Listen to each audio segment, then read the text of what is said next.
Sahabat misioner yang dikasihi Tuhan, jumpa lagi dengan Kakak Densi dalam Do Re Mi, doa dan renungan misioner Sekami Santo Petrus dan Paulus Argapura Keuskupan Jayapura, edisi Senin 16 Maret 2026 dalam Pekan Prapaskah yang keempat. Hari ini kita akan mendengarkan dan merenungkan bersama bacaan dari Injil Yohanes bab 4 ayat 43 sampai dengan 54. Marilah kita menandai diri kita dengan tanda kemenangan Kristus. Dalam nama Bapa dan Putra dan Roh Kudus. Amin.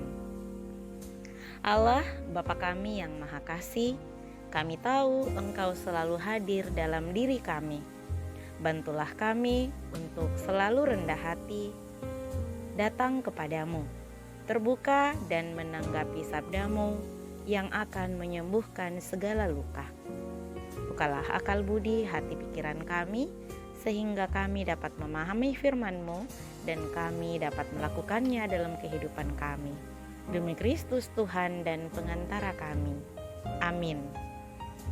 Inilah Injil suci menurut Yohanes. Dimuliakanlah Tuhan. Dan setelah 2 hari itu, Yesus berangkat dari sana ke Galilea, sebab Yesus sendiri telah bersaksi bahwa seorang nabi tidak dihormati di negerinya sendiri. Maka setelah ia tiba di Galilea, orang-orang Galilea pun menyambut dia, karena mereka telah melihat segala sesuatu yang dikerjakannya di Yerusalem pada pesta itu, sebab mereka sendiri pun turut ke pesta itu. Maka Yesus kembali lagi ke Kana di Galilea, di mana ia membuat air menjadi anggur. Dan di Kapernaum ada seorang pegawai istana, anaknya sedang sakit. Ketika ia mendengar bahwa Yesus telah datang dari Yudea ke Galilea, pergilah ia kepadanya lalu meminta supaya ia datang dan menyembuhkan anaknya, sebab anaknya itu hampir mati. Maka kata Yesus kepadanya, "Jika kamu tidak melihat tanda dan mujizat, kamu tidak percaya." Maka pegawai istana itu berkata kepadanya, "Tuhan, datanglah sebelum anakku mati." Kata Yesus kepadanya, "Pergilah, anakmu hidup." Orang itu percaya akan perkataan yang dikatakan Yesus kepadanya, lalu pergi. Ketika ia masih di tengah jalan, hamba-hambanya telah datang kepadanya dengan kabar bahwa anaknya hidup. Ia bertanya kepada mereka, pukul berapa anak itu mulai sembuh? Jawab mereka, "Kemarin siang, pukul 1 demamnya hilang." Maka teringatlah ayah itu bahwa pada saat itulah Yesus berkata kepadanya, "Anakmu hidup." Lalu ia pun percaya, ia dan seluruh keluarganya. Dan itulah tanda kedua yang dibuat Yesus ketika ia pulang dari Yudea ke Galilea. Demikianlah sabda Tuhan. Terpujilah Kristus. Sahabat misioner yang dikasihi Tuhan, pada peristiwa air menjadi anggur pada perjamuan perkawinan di Kana yang terletak di sebelah utara Galilea, tentu sudah tersebar ke kota-kota tetangga, termasuk Kapernaum yang berada di pesisir Danau Galilea, sekitar 30 km dari Kana yang terletak di daerah pegunungan. Maka, ketika di Kapernaum, ada seorang pegawai istana yang anak laki-lakinya sedang sakit. Perjalanan dari Kapernaum ke Kana memerlukan waktu 1,5 sampai 2 hari jika ditempuh dengan berjalan kaki, atau 4 sampai 5 jam jika dengan berkuda.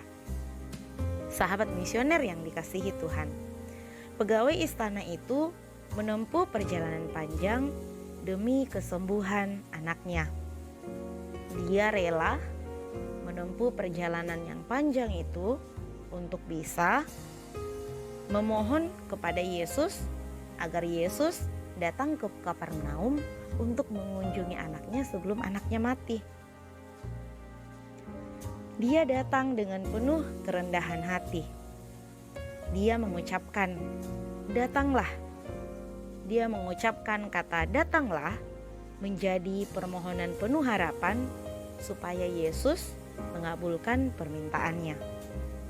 Namun apa yang terjadi? Yesus tidak menuruti permintaan tersebut. Yesus hanya berkata, "Pergilah, anakmu hidup." Pegawai itu tidak bertanya lagi, tetapi pegawai itu percaya akan perkataan Yesus dan dia langsung pulang. Nah, sahabat misioner yang dikasihi Tuhan, karena imannya ini, ia menanggapi sabda dengan menuruti perintah Yesus untuk pergi, meskipun sebelumnya ia meminta Yesus datang. Sabda memerlukan respon agar dapat bekerja dalam diri manusia. Pegawai itu membuka hati dan memberi kesempatan kepada Yesus untuk berkarya bagi keselamatan anaknya melalui penyembuhan jarak jauh. Yesus hanya berbicara, tetapi perkataannya memberi kehidupan bagi anak yang hampir mati itu. Nah, sahabat misioner yang terkasih, masih ingatkah kalian tahun 2019 sampai 2022 yang sudah kita lalui, dunia dilanda penyakit menular, yaitu COVID-19. Keadaan saat itu mencekam. Mungkin adik-adik ada yang masih melihat.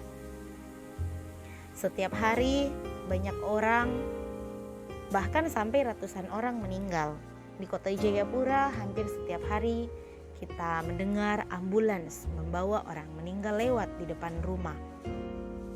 Hampir semua negara memperlakukan lockdown, menghentikan hampir seluruh sektor kehidupan. Bahkan adik-adik belajar dari rumah, tidak diizinkan untuk ke sekolah. Adik-adik belajar secara daring, menggunakan handphone, menggunakan laptop, menggunakan jaringan internet. Rumah ibadat pun membatasi kegiatan rutin agama. Hanya sedikit umat yang diizinkan hadir untuk mencegah korban semakin banyak.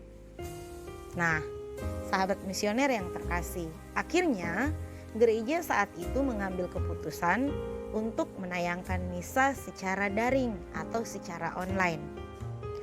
Banyak umat merindukan Ekaristi, mendapat kelegaan.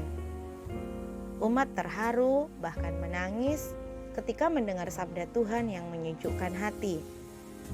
Doa seakan bergema, "Ya Bapa, bersabdalah saja, maka saya akan sembuh." Nah, sahabat misioner yang terkasih, iman bertumbuh tanpa harus bertemu Yesus secara fisik. Yang diperlukan adalah kesediaan kita untuk mendengarkan sabdanya yang penuh kuasa dan menanggapinya dengan percaya. Sama seperti pegawai dalam bacaan Injil tadi, walaupun dia belum melihat secara langsung bahwa anaknya sudah sembuh, tapi dia percaya karena Yesus yang berkata demikian. Sahabat misioner yang dikasihi Tuhan, mari kita memberi kesempatan kepada Sang Sabda, yaitu Yesus, untuk berkarya dan bertindak dalam kehidupan kita yang percaya kepadanya. Mari kita belajar untuk selalu percaya akan Tuhan Yesus di dalam langkah kehidupan kita. Semoga demikian. Amin. Marilah kita berdoa. Tuhan Yesus, Engkau diutus Bapa menjadi berkat bagi dunia, menjadi selamat bagi manusia. Utuslah kami anak-anak-Mu di Indonesia untuk menjadi sahabat yang kuat bagi yang lemah, sahabat yang rela berkorban bagi yang menderita payah, sahabat penghibur bagi yang sakit dan gelisah. Tuhan Yesus, kami pun ingin menjadi utusan-utusan kecil-Mu, teman setia bagi yang tersingkir terlantarkan, teman bicara bagi yang kesepian terlupakan, sobat yang gembira bagi yang sedih dan susah, sobat penuh penghargaan bagi yang tidak dicintai. Tuhan Yesus, Utuslah kami kini dengan bantuan Roh Kudus-Mu, menjadi garam dan ragi yang baik, menjadi terang dan obor yang cemerlang, membawa kegembiraan dan pengharapan. Tuhan Yesus, kuduskanlah badanku dan sucikanlah jiwaku. Kupersembahkan diriku padamu hari ini. Berkatilah semua anak dimanapun juga, berkatilah semua orang yang kami jumpai, siapapun juga. Amin. Bapa kami yang ada di surga, dimuliakanlah namamu. Datanglah kerajaan-Mu, jadilah kehendak-Mu, di atas bumi seperti di dalam surga. Berilah kami rezeki pada hari ini, dan ampunilah kesalahan kami, seperti kami pun mengampuni yang bersalah kepada kami. Dan janganlah masukkan kami ke dalam pencobaan, tetapi bebaskanlah kami dari yang jahat. Amin. Salam Maria, penuh rahmat, Tuhan sertamu. Terpujilah engkau di antara wanita, dan terpujilah buah tubuhmu Yesus. Santa Maria, Bunda Allah, doakanlah kami yang berdosa ini, sekarang dan waktu kami mati. Amin. Kemuliaan kepada Bapa dan Putra dan Roh Kudus, seperti pada permulaan, sekarang, selalu dan sepanjang segala abad. Amin. Dalam nama Bapa dan Putra dan Roh Kudus. Amin. Sahabat misioner yang terkasih, sampai di sini perjumpaan kita hari ini. Tuhan Yesus memberkati.